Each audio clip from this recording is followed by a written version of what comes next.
What's your reaction to the video? Like I said, we are fully committed to thoroughly investigating the entire incident.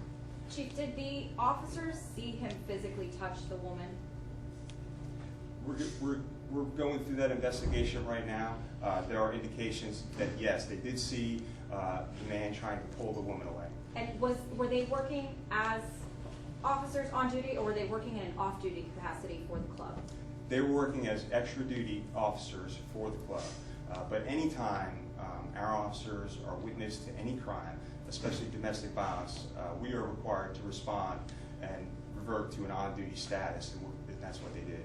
Chief, do you take exception to the characterization that the earlier video that was shown, the first one that was aired, is an event in its own, in its totality, and that based on that video alone, they're asking for potential criminal charges against your officers? Do you take exception to that characterization?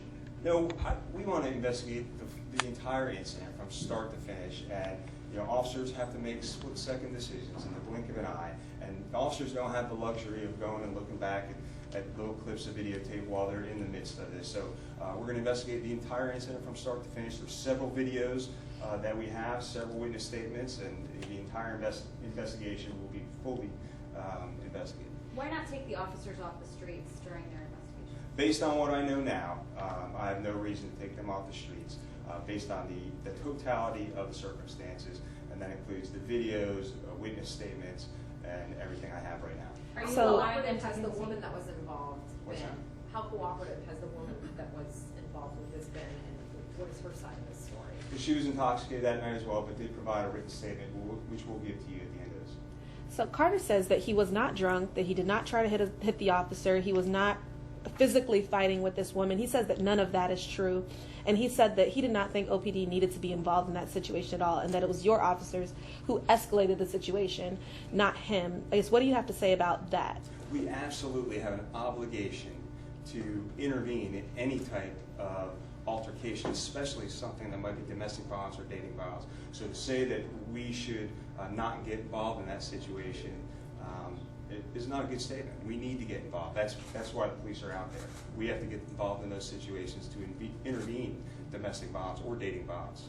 But can you deem him the officer kicking that gentleman as appropriate behavior by your officer? Because he just was sitting there and he seemed like the officer had no necessary to kick him. Like I said, we're looking at the entire investigation from the beginning to conclusion. What you see in those seconds of that video is only a small piece of what happened. And Chief, but just to be clear, do you take exception to the characterization that they have made that this was a criminal excessive use of force to repeatedly kick Mr. Carter while he was sitting on the concrete there? I don't take any exceptions to any statements that people make. We're very transparent. That's why we're giving the investigation to the Florida Department of Law Enforcement. We're open. People will be able to see the findings when we're done. So no, I don't think it's an exception. Does the woman, has she indicated to you that she wants to go forward with this and actually pursue charges for domestic violence? Well, that'll be up to the state attorney's office. But in her initial statement, she did say that Mr. Noel Carter was attempting to not let her lead. So we do have to investigate that and take action. Will you release her statement to us? Absolutely. While he was sitting on the curb, and without, I know you have to look at the totality of the incident, but with him sitting on the curb, not actively going towards an officer, not reaching, grabbing, he's being kicked, he's being tased. Is that a part of any training at the OPD? Our officers are trained extensively, even more so than what the state requires. The state requires only training once every 2 years. Our officers are trained in defensive tactics and those type of encounters many times throughout the year.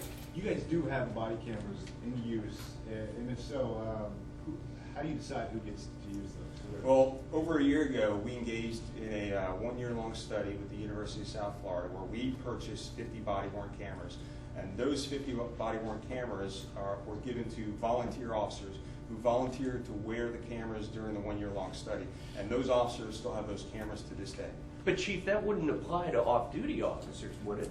So in our policy, when we move forward with the body-worn camera implementation plan, officers who are working off-duty and are assigned a body-worn camera will be required to wear the body-worn camera at extra-duty or off-duty jobs.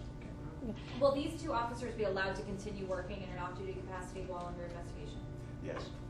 Have either of these officers been disciplined in the past for any form of, because of the force they've used in other arrests? We're going to release their discipline history. They don't have a discipline history.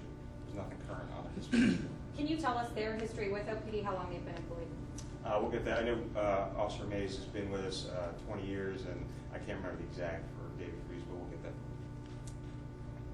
All right. There's no more further questions. Thank you.